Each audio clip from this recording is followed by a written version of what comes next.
Pada video kali ini saya akan menjelaskan tentang break-even point. Break-even point adalah titik di mana suatu perusahaan tidak untung dan tidak rugi, di mana pendapatan dan biayanya sama.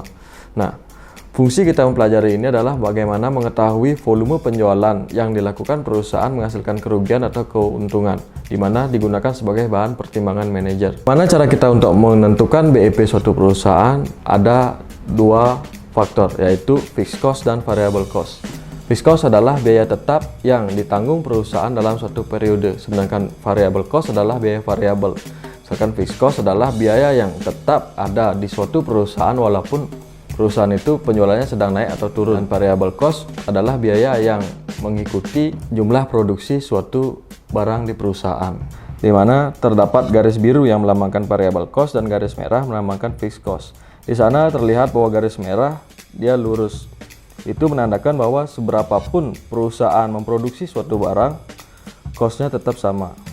Dan sementara variable cost, semakin banyak perusahaan memproduksi barang, biaya cost-nya naik. Perusahaan memproduksi 1 unit barang, biayanya $10. Saat dia memproduksi 2 unit barang, biayanya $20, dan seterusnya.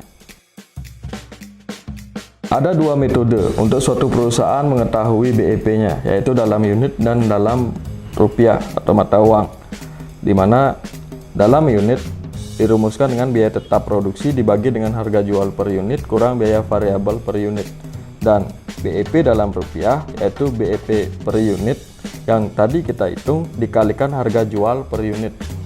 Jadi itulah cara bagaimana suatu perusahaan mengetahui BEP di usahanya, di mana dalam unit untuk mengetahui berapa sih produk yang harus kita produksi dalam satu periode supaya kita tahu apakah kita akan untung atau rugi, dan berapakah omset minimal yang harus kita peroleh untuk mengetahui apakah kita untung atau rugi. Jadi dengan mengetahui hal ini setidaknya kita bisa mengendalikan berapa jumlah produksi di suatu perusahaan. Terima kasih.